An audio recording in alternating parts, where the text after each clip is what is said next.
Hello. Faith. Hello. Oh, it's good to see you. My name's Cal. I am the founder of Genius Network, and I'm here today to do a bit of a Candid Cal with you. We're here, our community meets up 3 p.m. Australian Eastern Standard Time every Wednesday. So if you've just joined us, thank you so much for being here. As I said, my name's Cal. I've still got things going on. Hang on a sec. Yeah, so I am a stroke survivor, and I started Genius Network a while ago now for all of us to connect by sharing our stories.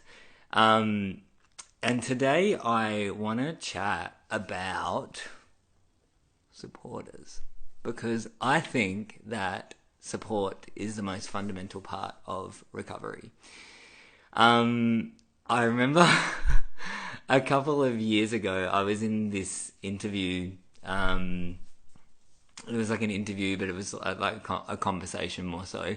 But essentially actually an interview, and I said, in answer to a question, I said that when they said, "What do you think is the most fundamental part of recovery?"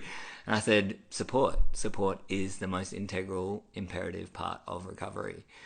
And I remember the person interviewing me, who's a health professional, said, "Oh, okay, that's a pretty bold statement."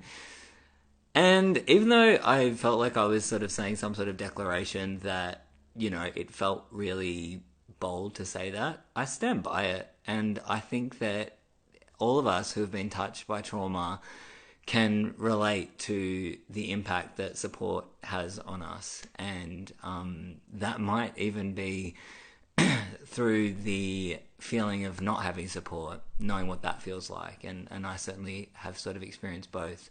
But for me, fundamentally, I have actually experienced a huge amount of support since my stroke, which was 10 years ago. Almost 10 years ago. Anywho, I'll get to that a bit later. But it's really interesting. I'm in my house, which I live in Melbourne. But today I am coming to you from my parents' house. I've just come down this morning to do a bit of work with two of my biggest supporters, my mum and my dad. And I've talked with you guys about them before. Actually, if you're close with your parents, your parental figures, can you give me like a little bit of a thumbs up or a bit of a like holla below? Because I don't know, I'm 33, but I think my parents are the coolest people that I know.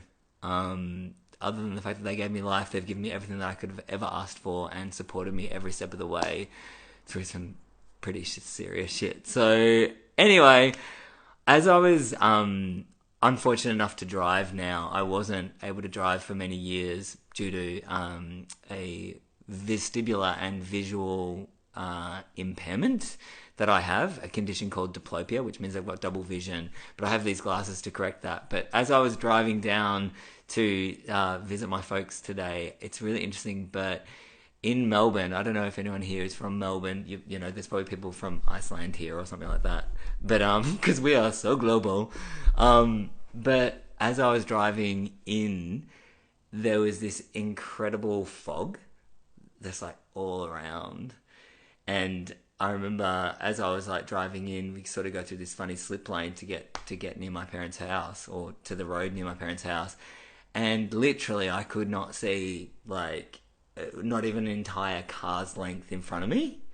You know, when you're in any sort of vehicle and you can't see either just a bit in front of you. I had my fog lights on, and behind me I could see maybe 5 meters more than what I could in front of me, and it was so thick and so, it was like being plunged into darkness, but it was just white.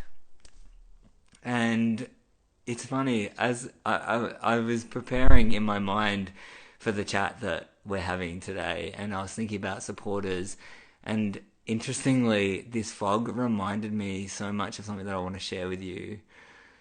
And it's kind of about recovery, but it's, I think, maybe a bit deeper. I think it's like just about our lives. And I just thought, sometimes you can't see very far in front of you. You can't see very far ahead, and you shouldn't even bother trying. You can't see far behind you either. All you've got is now. But you have to trust that you are on the right path, that you're slowly, patiently, positively, persistently keep on going, look forward, and just inch by inch, you'll get there. And of course, the road led to another road. Well, actually, there was a detour, which was really bloody confusing, but hey. There's probably some metaphor there. I don't know. You guys can figure out if this is like anything that makes any sense to you. But yeah, even when we sort of unseemingly are plunged into darkness, through the 3 P's of patience, positivity, and persistence, we go forward and we get to where we need to get to. It's just about trusting ourselves and trusting the journey. And I just wanted to share that with you because it was quite moving. And I don't know, I shared it with my mum and she liked it and she was like, you should say that. So I was like, okay, I'm going to say that, Mum. Good thing. But throughout my recovery, I don't know about you, I've had heaps of people support me through my recovery. I've had, right from the clinical staff, which starts at like the neurosurgeon and the neurologist and all those, hardcore clinicians who have helped me right through to my entire rehab team, being my physiotherapists, neuropsychologists, clinical psychologists, speech pathologists, dietitians or dietetics, neuropsychologists, everything. And then right through to afterwards, after my inpatient stay, I continued on like an absolute crazy person in my rehab. Like I did ancient Russian healing, and I think maybe I should do a Candid on that. If you like it, let me know if you want me to do a Candid on some of my rebel rehab days. Some things that seriously worked, but were seriously weird. But I gave them a go. I did a lot of natural stuff, naturopath. I ended up getting up to doing sort of dancing lessons, even though I couldn't really dance that well. I did singing lessons, I did art therapy, music therapy. I've just sort of done it all, and all along the way I've had these incredible supporters helping me, guiding me, nurturing me, sometimes pushing me to do things that are ultimately going to serve me. And I've ultimately had to lead that journey and eventually learn how to take the reins, and I've certainly done that, and I encourage you to do that if you haven't already done so yet. You're in charge of this mission, so go forth. But yeah, I was thinking about supporters, and I don't know if you know this, but we have this incredible supportive community, not only in our genius tribe, all of us geniuses hanging around, just being like the most supportive people, and I think sometimes, sorry, I'm just going to have a little bit of a drink because I get a little bit, but sometimes I think I've thought that support or supporters, or no more support, in the past, I've thought that it was a bit naff to say that I needed help or even being part of a support group, because that's a little bit uncool. And now I'm like, that's bullshit. We all need support, and it's not about like just kumbaya. It's about getting each other where we are at. The thing that I think is the most incredible thing about our community is that we meet each other where we're at, and we help each other by sharing our stories. Some of the things that have been happening in lots of our blogs. Oh, the blog actually just got released, www.geniusnetwork.com. First issue out, so if you haven't joined up, please do, because lots of stuff will be coming to your inbox very soon. But yeah, there's so much stuff has just been happening in our community, and the threads. I don't know if you've been looking at the threads, but I've been looking at them and participating in heaps of them. But the comments always, there's this theme in our community where everyone shares a bit of their story. Every single one. I bet if you've done this, you know exactly what I'm talking about and what I'm about to say. But everyone shares a bit of their story, references the person, shares their story, how it's worked for them, and then offers it back. And that is just the most helpful way. It's not about going, this is the only way to do it. It's going, this is the way it worked or didn't work for me. This is my experience. This is my story, and I want to share it.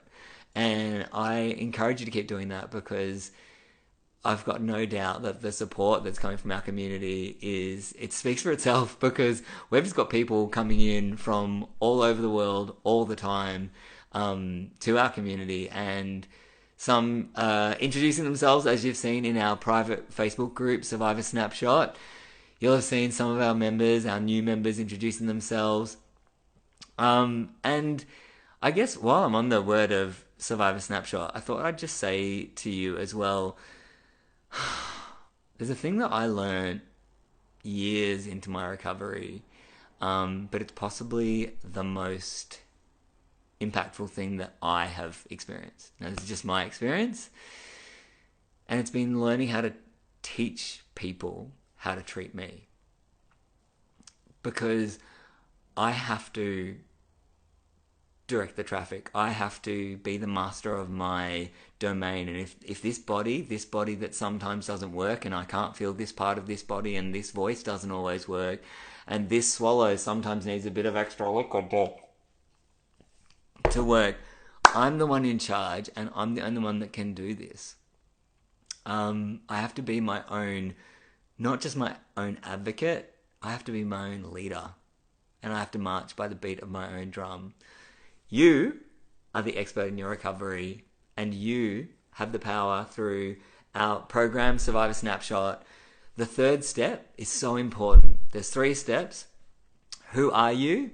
Number 1, who are you? Second step, what brings you to us?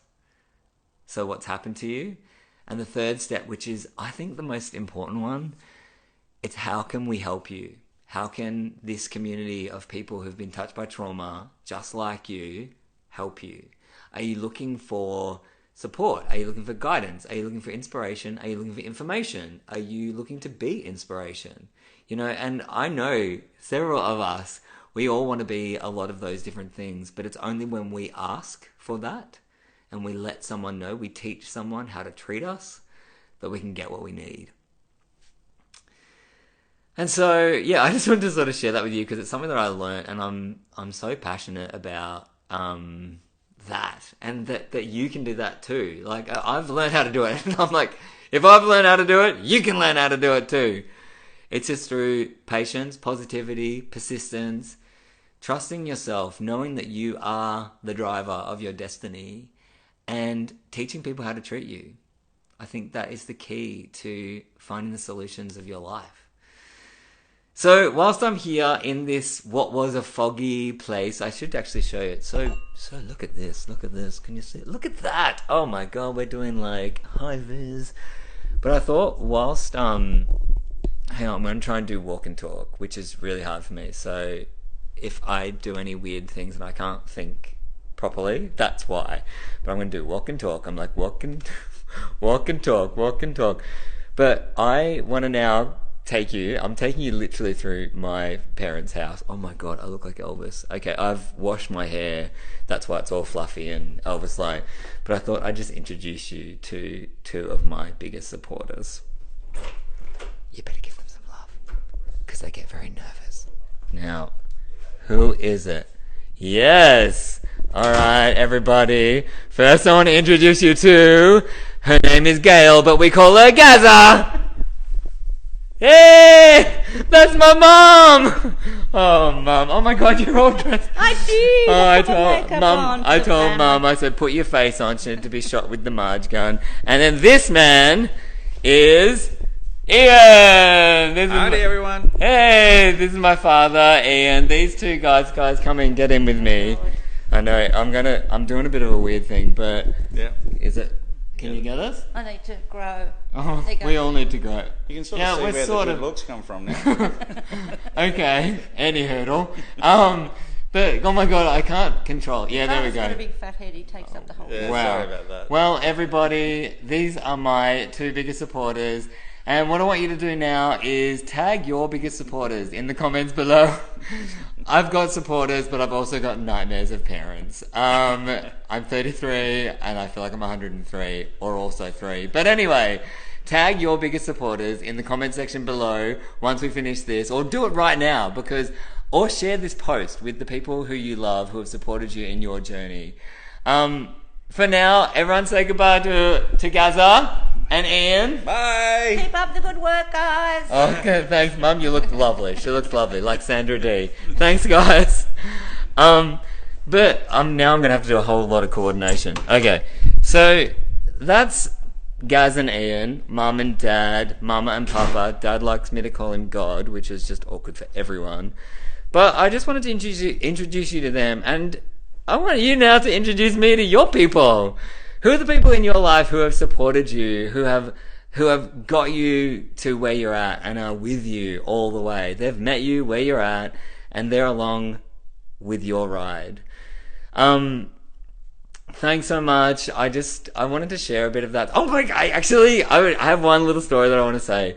I have a friend, my longest best friend, Kate, who is part of this group. And, she's part of our community. She's a genius too, guys. And after my stroke, I had a lot of worries about flying. I don't know, if you've had worries about flying, please comment below or, tag or do whatever to let me know that you've had worries about flying. But I had lots of worries about cabin pressure and things like that after my stroke. And I was in South Australia. I was in Adelaide at the time. I remember visiting a friend. And I was really scared to get on the plane to go back to Melbourne. And my friend, Kate, one of my dearest supporters, drove to pick me up. I'm not kidding. She drove to pick me up and just absolutely went out of her way to meet me and help me. She met me exactly where I was at and let me know that it was okay and that she was along for the ride. So if you've got anyone in your life that has met you where you're at, is along for the ride, please bring them into the group and tag them below. Let them know that they matter, because between our patrons community, who are absolutely incredible, supporting us all the way, your support from Patreon, my gosh, our entire Patreon community is just phenom. I know I abbreviate a lot, and it's probably too. Okay. Sorry if you can. I hope you can see me, but. Yeah, I just wanted to say thank you so much. The biggest message that I've got is to teach people how to treat you. And if you do have supporters, bring them in. And if you don't feel like you've got supporters right now, you're wrong. Because you do. Because you've got our community. You just let us know exactly how we can help you, and the ball will start rolling. Thank you so much. I look forward to seeing you next week for another Candid with Cal. Suggest any topics below. I'm a genius. You're a genius. We are on fire.